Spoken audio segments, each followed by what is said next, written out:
Right, we're on.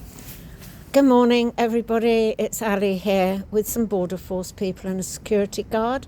Harrison, good morning to you. Good morning, yeah. Can you speak up a bit, Harrison? Good morning, are you okay, yes? Yes, I'm fine. Now then, your job Yeah. entails, obviously, doing some research and stopping people doing crimes, etc. You can't put anything forward without the evidence, of course, anyway. No, That's what you do. absolutely. And what about, I was talking to you about cryptocurrency and Telegram and moving money around and everything. Yeah, from my current knowledge of Telegram, it is one of the new apps people do use to make online tradings that are more or less untraceable. I know it is used for drug dealings. You find it instantly if you turn it on during festivals, say, you'll get about 10 different people pop up trying to sell you something because they know it's untraceable, or the most untraceable sort of form of communication when you're trying to convert money to strangers. I know it's also big in the illegal online pornography trade. A lot of people sell a lot of illegal content online that's closely linked to the cryptocurrencies because of how untraceable it is to use something like Telegram, where you don't have to originally have necessarily have someone's direct contact details. You can search the field for people to contact so long as they put their settings on to do so. Okay, if there was a bank account via Telegram, Yeah. would it be easy to just transfer money across? I think the whole purpose of it is the ease of it. So yeah. Right. Yeah. And have you come across it before? Not necessarily in my personal life, only whilst doing my own festival work and security there and things. I will find if you turn it on, you will instantly get a load of people dropping numbers to burner phones, which they trade over day by day to sell drugs within the festivals and things like that because of how untraceable it is. Whilst doing my criminology degree, I have looked into or heard of through my lectures people using it for, again, legal pornography, anything that you can sell online via the black market. Basically, a lot of it can be used via Telegram because it's an interest. So now how long does that take to actually do if you wanted to transfer some money or something? Never used it personally. I don't know about timescales. I'd imagine it's similar to a sort of PayPal thing. I'd imagine it's instantaneous. Okay, and you say you've been to festivals. Yes. Yeah, Which festivals have you covered then, Harrison? I've done Latitude, Download, Leeds, Reading, Boomtown.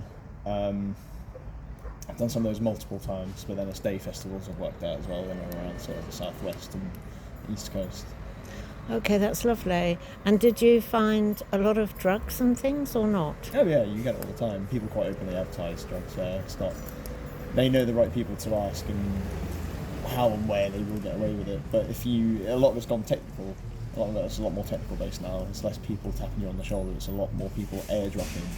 Airdropping. What's airdropping, please, Harrison? It's I'm not technical, as you know.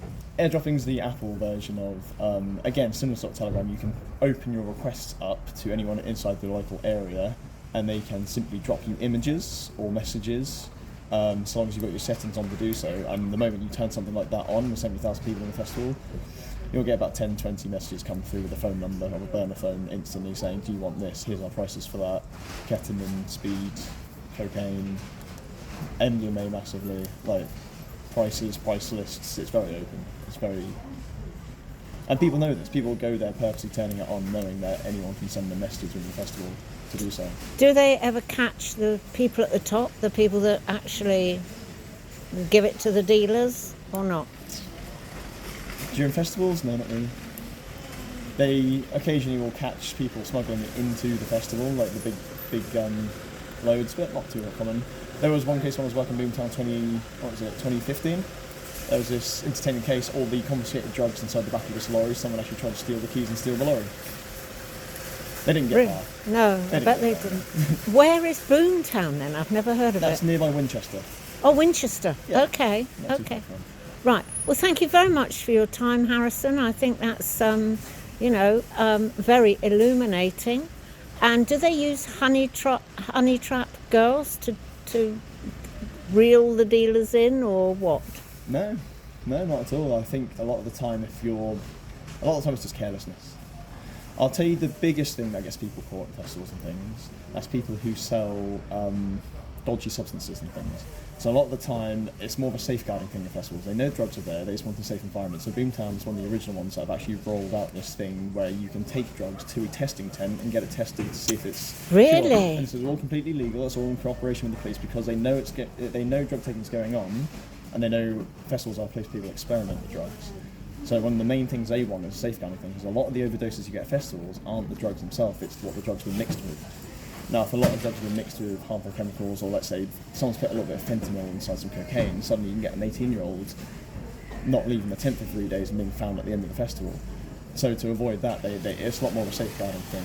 But a lot of the people who get caught are those who people have purchased off, Right. found out it's not the right substance, then report Right. it to the festival police, and then they're the ones to take a lot more seriously Right. because it's no longer a case of someone consenting to purchasing drugs. It's now a case of someone being spiked and someone potentially ending up in hospital. Yeah. So they're the ones who get caught mostly rather than Really? standard And when you say spiked, spiked, I mean, I'd personally call it a case of spiking. If you purposely mix something harmful and don't tell someone what's inside that drug, if you buy cocaine expecting cocaine, and you have a completely different chemical mixed in there, no matter what it is, I would personally class that as spiking. I would also class that as that's either manslaughter or potentially murder if someone went past from that, because you've made your purposeful actions. yeah, You know very well what could lead to that.